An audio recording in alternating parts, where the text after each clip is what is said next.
So let's see. So yeah, we got involved. We did all these things. We went bumping the night. The FBI was at the mine site when we went to cut down the power lines going into the mine, and it was one of the most wonderful experiences I'll ever remember, because we cut down 27 power lines. They were just the little wooden ones, and we ended up, you know, about 3 of them went down because we cut through half of them, but we didn't go all the way through, and so they came back later on. I went up there and they had these steel plates on both sides of these. It was hilarious, that were, you know, holding them up.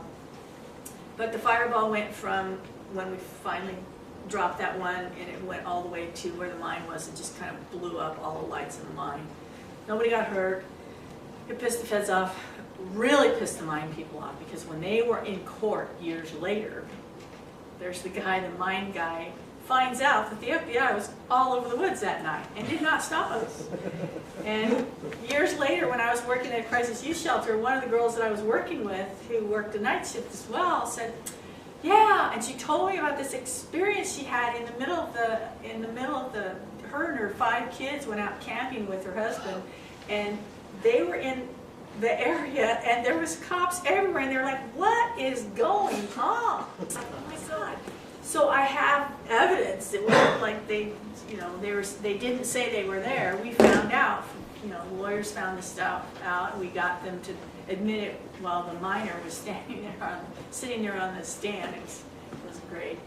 So there were a lot of moments, you know, going through this trial that were hilarious, but I was terrified most of the time, and still was able to laugh. So we got caught because the FBI agent got really involved with us, and he went on the recon for the next deal, which was to cut down a big high tension power line going to a pump station where, you know, in Arizona there's not that much water, so they're pumping water out of the Colorado River and they're taking it to Phoenix and Tucson. In order for them to do that, they have to pump it uphill. So they're using electricity that they're getting off the dams to pump the water uphill so that they can have it over in Tucson and Phoenix.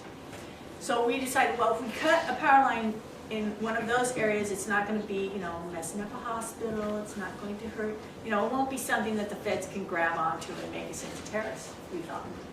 So Davis was always talking about there was things that happened at the power plant, the nuclear power plant down there called Palo Verde, that I don't know who it was that did any of this stuff, but there was people that like shorted out some of the high tension wires that were going into the plant. So, or maybe they were shorting them that was going out of the plant. I'm not quite sure. I think it was one that was going out of the plant, because you don't want to short them going into the plant, because then you could have a meltdown. So it was the stuff that was going out of the plant. And the feds just were positive that we were involved, and we were like, we don't care about, I mean, we care about keeping the uranium in the ground. We are at the point of production. That's our deal. We don't care. I mean, there's nothing, that's for other people. That's for the nuclear resistor. That's for the people that are doing that kind of stuff. We're the wilderness people. That's what we want to deal with. So, so that was how, so the feds were determined to connect us with that. And of course, never happened. But the feds really got Mark Davis really excited about taking out, you know, he would talk about the Diablo Canyon. He would talk about, what's the one over in Colorado? It's a big nuclear place. Rocky Mountain Flats? Right, Rocky Flats. So he was talking about Rocky Flats, he was talking about Diablo Canyon, he was talking about Palo Verde with the informant, because the informant was goading him on all about, you know, let's talk trash, man. And so, and the FBI was trying very, very hard to get us to do explosives or fires or anything. Arms, we just pick up a pop gun, we don't care, we just want you to shoot something. And we're pacifists, man. So the informant and the FBI were very active in trying to get us somehow. And Mark Davis was started, no, we can't do this, we can't do this. But they would, you know, inch up on us, thermite, thermite. We can do thermite. It's you know, it's just volatile. It's not, you know, it's not fire. It's just, you know, it's really concentrated in one area kind of thing. And so, and the informant was constantly trying to bring it up, and the FBI agent was, he had me do some freaking stupid handoff with this plastic explosive thing. And it was all just a bunch of crap. But they were trying so hard to get us to be, you know, bad. And we were just like, wow, what are you talking about, man? It didn't work.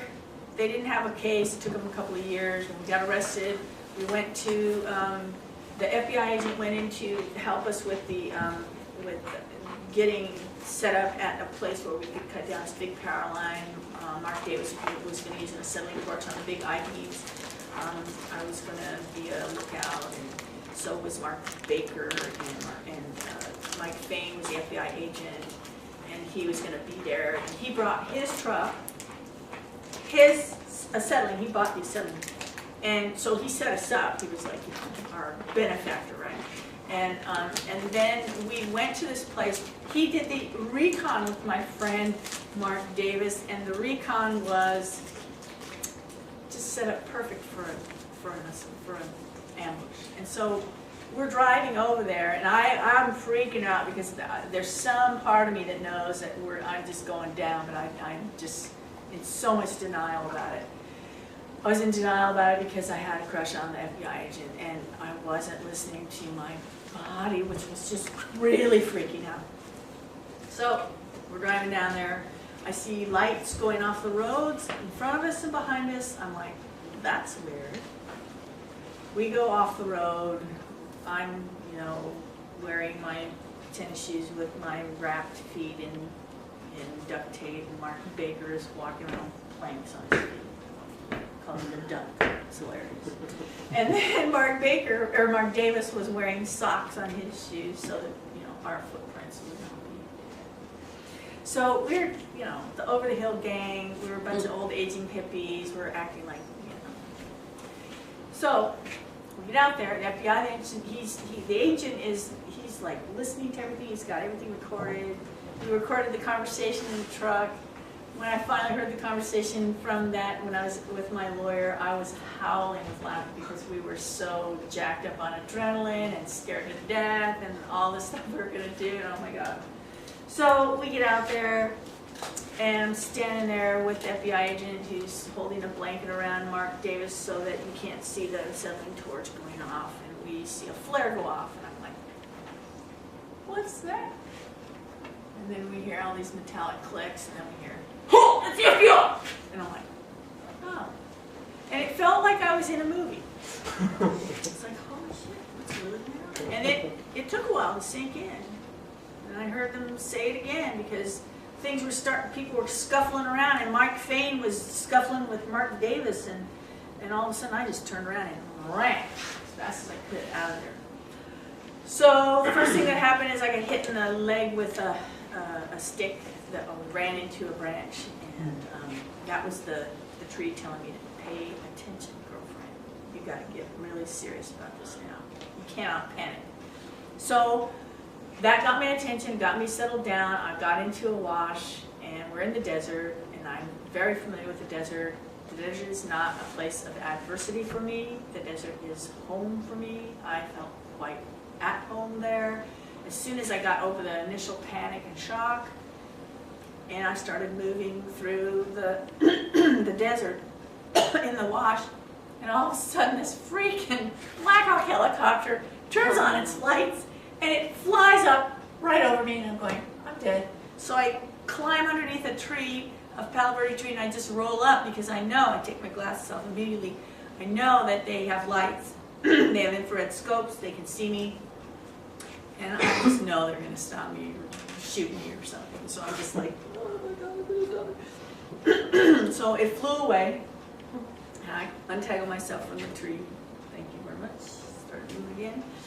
And as I was moving, I was going towards, because it was in a bowl. It was just like a perfect place for an ambush. And I saw this saddle up there, and I thought, okay, I'm going to go up there. And then I can get a view of where the hell I am. And so I started moving in that direction. Eventually, I did not get stabbed by one single piece of cactus. Not once. In the dark. I had no lights. It was a moonless night because that's when we planned it. The moon was going to come up in the morning before dawn. And so it was starlight. And it was, starlight in the mountains is really bright. And so I was able to make my way through. I took my glasses off. I'm sort of, going to this deal where I'm moving from this part of me, and all of a sudden I noticed that there's all these lights, and I turn around and there's lights all the way around me, and they're walking. I'm like, oh shit, people, and they're on the ground. And so the damn helicopter comes by again, so I dive up underneath the tree again, and I'm like, okay, are you gonna wait for me? Are you gonna kill me? What are you gonna do? And then they flew away, and then I got untangled again, and I start walking towards these guys. And so these guys, they got their infrared scopes, their binoculars, they have their lights, and they have their grenades, and they have guns, and their snake leggings, because they're scared of those badass snakes. So, they're walking. Stop. They're looking around. 1, 2, 3, 4. Stop. Looking around. So, I'm walking. 1, 2, 3, 4, stop! I'm a cactus. 1, 2, 3, 4, stop! I'm a tree. 1, 2. So I walked right through them. Oh, wow. So they're like, 1, 2, 3, 4, stop. I closed my eyes because I didn't want them to see my, the eyes. Stop.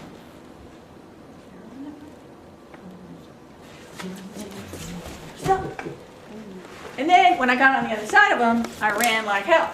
But I had to get to the place where I couldn't hear them anymore because I didn't want them to hear me.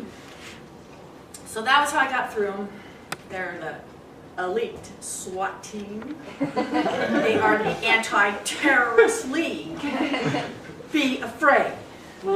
So I got on the other side of them, and yeah, I know I make fun of these bastards, but it really... I was in prison for 2 years, and they trained where I was in prison. And I knew at any time I could walk up to any of those assholes and go and run away, and they would not catch me. I knew that. So it's like, wow, really? But the whole thing is not because they're not athletic, not because they're not really strong and they can run really fast and they can do all this stuff. It's because their whole relationship with the world is adversarial. They're afraid. They're afraid of themselves. They're afraid of nature. They're afraid of me. They're afraid of you, especially if we're not afraid. That's the big one that we have on them. And it's really not an us and them thing. It's all us, really, really. So we can be an example of no fear. We can be examples to show what it looks like. And I ended up singing a song to the judge when I finally went to trial and finally had to stand in front of the judge. And the song was about showing what it's like to be forever wild, what it looks like, what it feels like. We can't tell somebody. You have to be an example for it. And so that's kind of what my activism turned into and still is. And even then, I mean, I have absolutely, whenever I hear about sabotage or any of that kind of stuff, I'm usually just, doing my little happy dance, and I just think it's fabulous. Especially if I know that the people who are doing this work are really connected spiritually to each other and to the earth, then I know. And there's people out there. There's a guy named Rod Coronado, hopefully, that will be coming here in the next couple of weeks, month, that I highly encourage you to bring your friends to see and for you to come see. And I don't know, does any of you guys know who Rod Coronado is?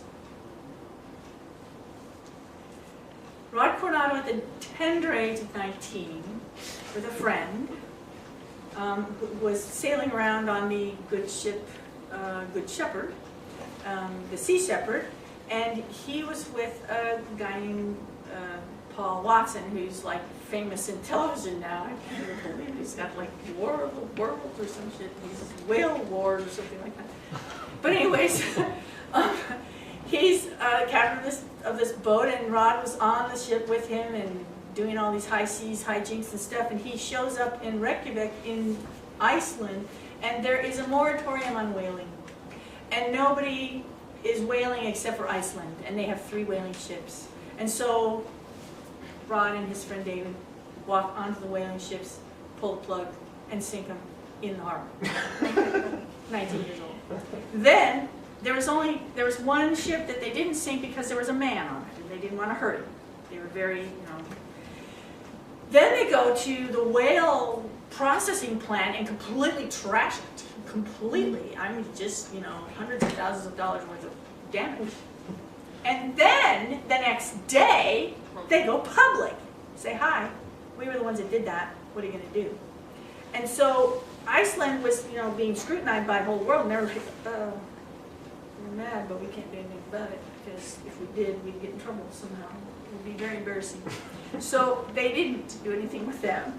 And Rod is what I would call one of the real honest-to-God warriors on the planet. He's half Yaqui, half Mexican. He is a warrior. He is the real deal. So please come to see him, because you will be really inspired by him. What I've done is pittance compared to what this guy's gone through and done. He spent over 6 years in jail. He's been doing this for a long time, and he is still, right now, his campaign is the wolves. And that is what he's focusing on right now. And so you're going to hear about that when you come and see him. And so that means you're going to have to support these guys so they can bring him over, because we all have to eat, those of us that are on these little trips and stuff, and we have bills too. So, so that's a commercial for Rod Clown. I just adore him. He's one of my favorite people on the planet. I met him in 1988 for the first time, shook his hand. I said, I just want to shake your hand. And I couldn't tell him I was doing what I was doing, because I was still not in public knowledge. The FBI knew about it, but not him. So, so anyways, that's Rod Corano. So he's really an amazing soul, and an amazing activist. He does things that goes bump in the night. He has done things that go bump in the night. Right now, he's just been off probation. It's taken years and years for this to happen, and so he's still though. He's not afraid. He's not afraid, and that's the big one. I'm not afraid either, and sometimes I get afraid, but I process the fear. And it's really important to be able to do that. I saw in the trial, we went to the trial, we got arrested in '89. We were in the trial for, we waited for the trial for 2 years, and then we went to trial for 2 months, and then I went to jail for 2 years on a 3-year sentence.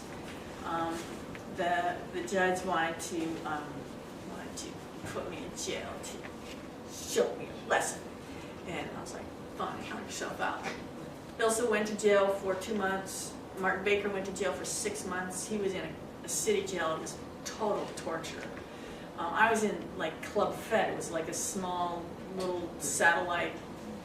We had a fence this high.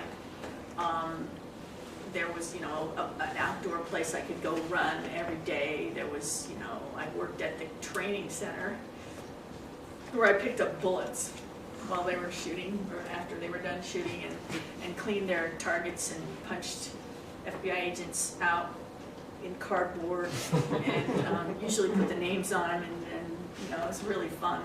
So I had a really easy time of it. Mark Davis went to another institution that was, he did 4 years on a 6-year sentence. He was the kingpin. That stuff, that's the only thing that is in that little booklet. Ilsa had to do 5 years of probation. It was supervised probation, and that was torture for her. She had to raise her 2 children. There were 6 kids involved in this whole deal, and the reason why we did the plea bargain at the end is because the people that had the kids wanted to be there for them when they could, and this was going to go on for years. And when Judy Berry stood up to the feds and said, I want to know who bombed me, and she spent 7 years and then died, and there was 12 years when it finally came to fruition. So there was a jury trial. We did not, we opted out of the jury. the same thing happened with Rod Coronado. He decided to do a plea bargain on some of his stuff. They have thrown him in jail every time they possibly can get a chance, and they hate him. But he's not afraid. So each one of us that goes through this kind of stuff has to make the decision, how do I want to conduct myself through this? And there's a lot of people in jail right now that are doing time on things that are less egregious than what we did. Times have really changed, and so it's really important for you guys to be supportive of these folks when they get out. We thrash around a lot when we get out. It's like, anybody here been in the military? Gone up to overseas and come back and went, who the hell am I and where the hell am I? It's kind of like that, because you're changed. I was changed when I came out of prison, and everybody that goes through something that traumatic is changed when they come home. And so it's really important to support your people that come in as much as you can. I don't know. It really, I was supported very well. And when I was in jail, it was international news. We got information. We got people writing to us from every freaking where, and it was 20 years ago. So there's a lot more people in jail now for a lot less stuff. So it's something that's just that I just want to our situation was so different than it is now.